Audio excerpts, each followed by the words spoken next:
For today. This is S031 Understanding the Self, and our lecture will be concentrating on the physical self. Our outcomes for today are the following.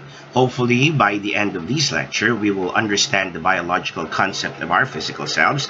We will analyze the impact of culture on body image and self-esteem, and hopefully, by the end of this lecture, we will be able to celebrate beauty in diversity. Bloom said, "You are imperfect, permanently and inevitably flawed, and you are beautiful." We are all imperfect, and sometimes those imperfections might be permanent and inevitable, and we are flawed.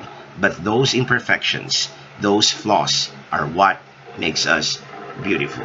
There is a pressure in our society to look good and to seek a visually better version of ourselves. We often get so caught up with ways that we can make sure that we look beautiful and nice that sometimes we frown at our natural looks, our dark complexion perhaps, or even our short stature. The social pressure of looking perfect gave rise to the many beauty products and enhancement procedures being patronized by a large portion of our population, no matter how expensive they might be, just to fit in, to be accepted, and be beautiful. Society where fairer skin and size 0 for women are deemed attractive, if not stunning, we can only expect ourselves to follow and abide by the mantra, beauty is power, no matter how destructive it might be for us. Our physical selves have become so dependent on the judgment of this appearance and not with the celebration of it. Here in this lesson, we will look at the work of nature and nurture and how it greatly influences the features of our physical selves, particularly how we look and how standards of beauty have affected our self-acceptance. We will also look into the different cultural standards of beauty and how it has affected our self-concept, our self-esteem and body image, and realize that beauty in all shapes and sizes is meant to be celebrated.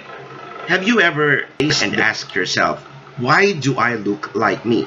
Science explains that our parents are very much instrumental in understanding why we look how we look.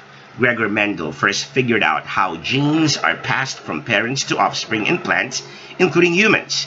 His experiments on pea plants show that genes are passed intact from generation to generation and that traits are not blended. This discovery was very important, and it says that it's through the genes that traits were passed from parents to offspring through several generations. Genetics definitely has a hand on our physical appearance. Our biology dictates that our looks are a result of the genes transferred to us by our parents. When heredity is actually at work, we find ourselves being the mirrors of our parents, which was the result of their DNAs at work in us, and for some, even looking like carbon copies of them. You see, there are different cultural standards of beauty. That's why defining beauty is contextual. As culture decides the norms of the society, its concept of what is beautiful is similarly invoked from a cultural perspective. According to Lakoff and Scher, beauty was not just a product of wealth, but a commodity in and of itself. In other words, it was no longer a matter of looking to wealth to find beauty, but of looking to beauty to find status. Now, beauty could give the illusion of wealth. This is from Lakoff and Scher in Face Value, the Politics. In the Philippines, the construction of local standards of beauty can be traced from our colonial influences. Skin color signifies the value of people in the society, where lighter-skinned individuals are considered higher in terms of social status, and therefore in the social rank compared to those with brown or dark skin. The question is, are you happy with how your society defines beauty? Take the case of Ford, and let us see from his experience the obsession of Filipinos with regard to beauty. Sanders' decision to alter his physical appearance was not without the pressure of the society to look good, if not better. He was not spared from bullying, since he became an internet sensation because by our standards, he simply is unattractive. Decision to go under the knife was because of a Lucas culture which dictates that happiness is only afforded to good-looking people. As our society puts premium to Eurocentric standards of beauty, we victimize our own people for looking otherwise. That's the reason why, because of these obsessions, there are a lot of health concerns that could trigger. Health concerns are foremost to be considered before going through these kind of surgeries. Yet, there are those who feel that there is always a need for them to alter whichever part of their body because they feel that they do not look beautiful even if you tell them that they already are. This perspective seems to be the case not only for a lot of millennials, but for those who are suffering from body dysmorphic disorder. Those who are suffering from BDD or body dysmorphic disorder are so obsessed about their appearance. Thus, they think about their flaws, real or not, incessantly and uncontrollably. Those who are diagnosed, those who are diagnosed with this disorder are very much preoccupied by a perceived physical flaw that is either absent or so trivial that only the one suffering from it sees it as a problem. Dr. Samuel Eric Yapwanko, the surgeon of Zanderford, said that today's generation want to be more pleasing, to be more beautiful. They consider that having a beautiful face and body is always an edge in most aspects of life, especially in getting to their chosen career, even though there are health concerns that should be considered. Perhaps at one point in our lives, we have been implicitly or explicitly criticized or even ridiculed for how we look. Our standards have become so unbearable that our society mocks us for looking imperfect.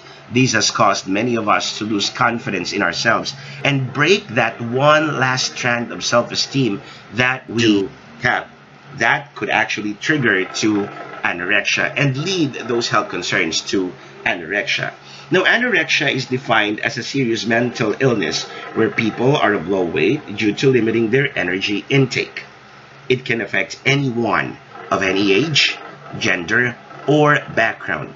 As well as restricting the amount of food eaten, they may do lots of exercises to get rid of food eaten. Some people with anorexia may also experience cycles of binging or binge eating, eating large amounts of food at once and then purging. Now, it can also be body shaming. Now, we know that body shaming is criticizing yourself, criticizing yourself or others because of some aspects of physical appearance, which has resulted in the loss of self-confidence of those who have been thin-shamed or body shamed. Now, those who have BID is an important aspect of several pathologies in psychology, particularly eating disorders. Now, body image disturbance has two components. The perceptual component, which refers to how we accurately perceive our body size, also known as body size estimation, and the attitudinal component, which refers to how we think and feel about the size and or shape of our body, which, if not correctly processed, will result to body dissatisfaction. Stice and Whitenton found out that body dissatisfaction is also linked with mental disorders, including depression and anxiety among adolescents. The advent of social media put pressure on us to look even better. On Instagram, we post our most physically appealing self, and more often than not, we use filter applications where we can hide our imperfections, creating and recreating a self that is better approved by our online. What is important is that we are able to embrace our physical selves, and this entails affirming each other regardless of our skin color, stature, and body mass index. We are supposed to celebrate the authentic us, where we do not need to hide our physical flaws and to resist the demands of our deprecating, image-driven society. You see, the significance of self-acceptance is necessary in embracing our physical selves.